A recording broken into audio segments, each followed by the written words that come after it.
Hello folks, my name is George Myhall and this is the Office of Image Archaeology, a place where I bring back to life what I fondly refer to as closet memories and faded dreams. Those photographs, films, and other items that tell the stories of those folks that came before us. Most of my posts here on YouTube are either educational or entertainment and originate from celluloid film or VHS tape that I've discovered over the years. I very seldom share information about my channel because I rarely have much to say about it. What's to say? I post films and you watch the films I post. That pretty much says it. But today I've got to make some changes. So if you enjoy this channel and like what I do, you will want to continue watching this particular video. I'm going to be covering 4 very important items of interest today. First off, this channel was begun in 2010 and this week has just broke the 10,000 subscriber barrier. We got off to a slow start, but over the last 2 years our little community has really grown, so I am thanking most humbly all of you for making that possible. I hope I have provided for you something interesting enough that you have shared it with others so that the others can benefit from the work you put into finding it. I am constantly searching for new material to share with you on this channel, so as they say on television, please stay tuned. Second on my list of 4 items this video was created to address is the question I've answered several times in the comment section of a few videos, but never to the extent that I will here. What is the Office of Image Archaeology, other than an annoying watermark on the films you watch? Well, I'm pretty fond of that old adage that a picture is worth 1,000 words, so I'm going to use a few words and a lot of pictures and some film to show you what the Office of Image Archaeology is at its heart. I began this journey about 20 years ago when I purchased an antique trunk stuffed with very old photographs, negatives, personal correspondence, and other paper ephemera. The amount of stuff in that trunk kept me going for almost a year. Researching and inspecting everything, I was able to determine that the bulk of the material dated from about 1910 to 1925. It was a big mystery, and I enjoyed every moment I spent trying to solve it. Who were these people? Where did they live? What were they like? Most important to me, I think, was what were their dreams and aspirations, and then what finally happened to them. I would spend hours after work most every day peeling back the layers of years the items in that trunk represented, discovering clues that would eventually give me a family history that covered multiple generations.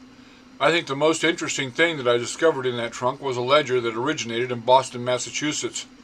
A ledger was an incredible list of family names that read like a who's who of important people that lived in Boston about the same time the Declaration of Independence was signed.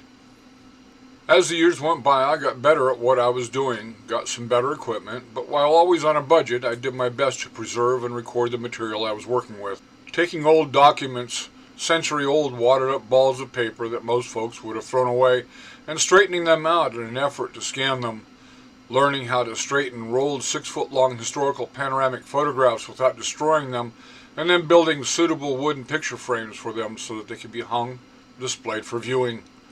Building some of my own equipment in the beginning to digitize film, and unfortunately you can tell. I still build some of my own adapters because there's no budget for the high-end equipment that is really required. And that brings me to the third reason for this video.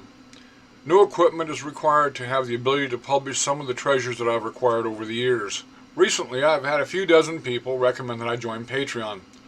Well, I've done that now, and you'll find a link to that page in the comment section below this video. I will continue to produce films as always, but they'll be released commercial-free to Patreon and then YouTube, of course, with commercials. Part of what I'll be sharing on Patreon are some of my personal experiences, things that I've accumulated like fine diamonds over the last 20 years or so as a history preservationist. I have seen some very interesting things that have had, at times, almost a supernatural taint to them. One of those things that comes to mind is a photo album I acquired at a local antique store a few years ago. It was the product of a little 13-year-old girl that was given a camera for Christmas. I had speculated that it was a Christmas gift as she had dated and named most all of her photos, and the first one in the album was dated December 25th, 1936. This young lady photographed her family, the local church, church members, her school and schoolmates, as well as the town and folk she lived among, with her last photos being some that were taken during World War II while working for the Defense Department in Washington, D.C. This album is one of those that actually spoke to me. I realize it sounds to many of you like hyperbole, but it's true. I've had a few like that out of the hundreds that I've owned over the years, but this one was very insistent. I could not pass the shelf it sat on in my office without picking it up. By the way, that was actually a section of my garage that I had appropriated for that purpose after relegating our automobiles to the driveway. You see, some of the film I own has what is known as vinegar syndrome. This is a condition brought on by decomposition of the film, and with the other odors coming from the film cleaners I used, the whole operation was unfit for indoor use. So this photo album, it seemed to be saying, I want to go home. And it was really persistent about it because I found myself a couple times a week sitting at my desk paging through the album trying to discover the secrets of its near-century-old history. After about 6 months of on and off research, the album did go home. This story is one of those that has an ending that will bring tears to your eyes and puts a smile on your face, but to tell it right would take some time, so we'll save that for another video. Some of you have requested additional videos on how I process the films that I find, behind the scenes stuff. Well, I think that's a great idea. I will be shooting some behind the scenes videos where you will have an opportunity to see new items as I see them for the first time. I will be making some of these on live streams so that you'll have the ability to ask questions, make comments and suggestions about the films, photo albums and scrapbooks, letters and diaries that I present. I have terabytes of unpublished material that will also be shared.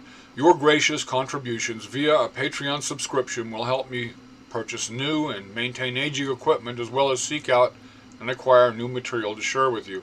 Your contributions will also help me in a personal mission that preserves our history.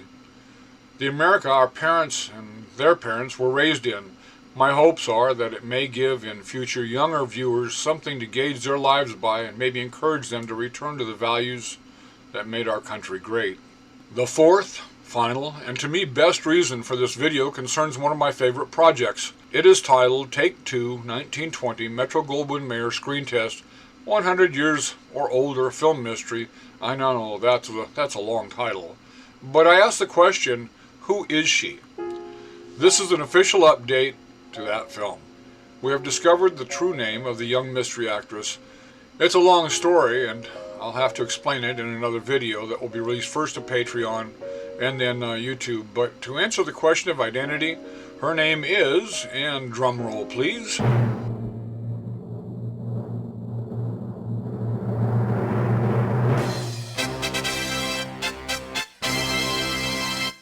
this beautiful young lady is Lenore Bushman.